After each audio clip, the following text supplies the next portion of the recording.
My friend, 4-chord finger fun in the key O D. What we're gonna be doing? We're gonna be playing D major today. We're also gonna be playing G major today. We're gonna be playing E minor. And if you've never seen E minor played that way, don't worry about it. All I'm doing is playing a G major, and then I'm covering the note D with an E. That essentially turns G major into its relative minor.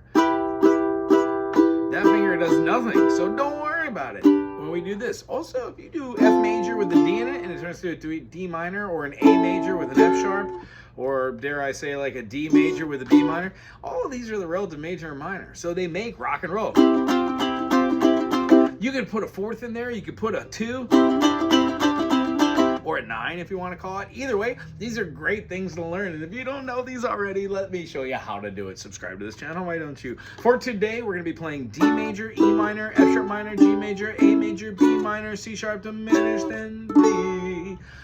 4 of those chords, however, we're going to pick the D major, we're going to pick the G major, we're going to pick the E minor, and then we're going to be picking the diminished. I'm going to play it as an A7, but I want you to see how you can play a C sharp diminished by using the G7.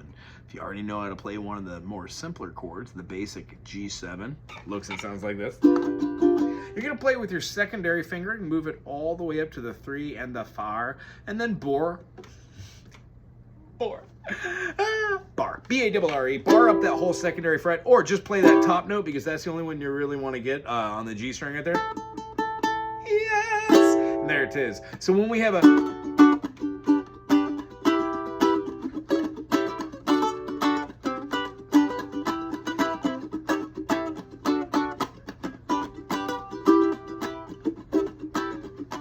Anybody remember in the early days of the internet, there was a musical video of a bunch of kids from Korea that were playing guitars, and the thing that was weird about it is the kids were like 3 or 4 years old, and the guitars were full-size guitars, so all you saw was these little kids on guitar, and you could barely see their faces, and they're all playing intricate music, like the most intricate things I've ever seen, and they're all like swaying and grooving in time. It was one of the coolest things that I'd ever seen on the internet. Anywho, I digress. When we're playing this kind of awesomeness, what we want to do is try these things slower and then go faster. The whole point of having 4-chord finger fun is these fingers should have fun going from one key to another. So try to play the D major with one finger doing this. When you put it down right here and lift up, it allows you to play treaties notes without actually pressing down all of your fingers, leaving more than just one finger off of the fretboard for awesomeness.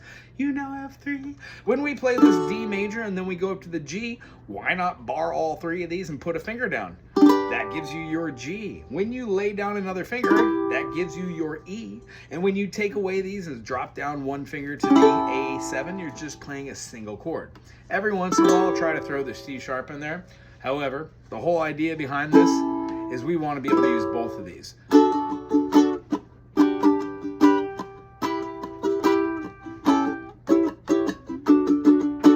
4-chord finger fun. I hope you enjoyed it. If so, thumbs up, subscribe, put something cool in the comment section, and we will see you soon. Aloha!